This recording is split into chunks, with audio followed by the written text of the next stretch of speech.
He was drawn only to women, baby bumps, invisible husbands. Kola had known before arriving in university that something about him was tilted. It wasn't that he didn't like women. He did, deeply, intensely even. But the women his eyes followed were never available in the way society approved of. His desire did not awaken at the sight of a carefree single lady laughing too loudly at a bar or adjusting her wig in a mirror. No. Kola's heart beat faster only when a woman already belonged somewhere else. A ring on a finger. A husband waiting at home. A pregnancy rounding her belly proved that another man had already claimed the future. Those were the women who haunted him. At 19, he lived with his uncle in a narrow street where secrets breathe easily through thin walls. That was where Mrs. Jones lived, directly opposite. She was always glowing in a way that felt wrong for someone carrying a burden so visibly heavy.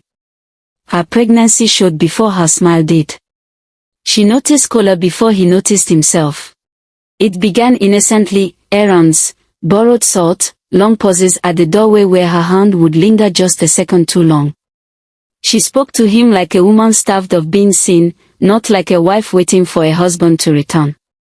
And Kola, young and aching to be chosen by someone who already belonged somewhere else, mistook attention for meaning. Mrs. Jones crossed lines before Kola ever understood they existed. After that, single women felt empty. Unclaimed. Uninteresting.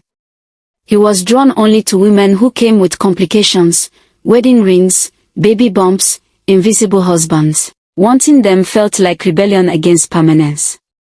Loving them meant he never had to stay.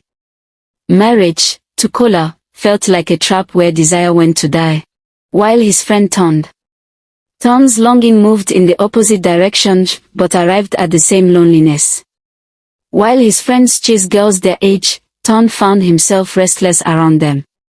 Their laughter felt thin, their bodies unattractive.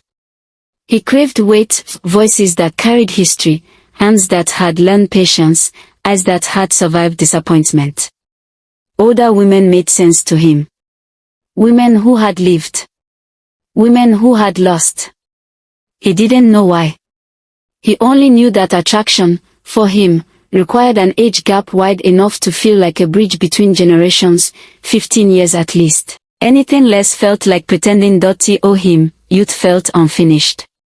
He wanted stories. History.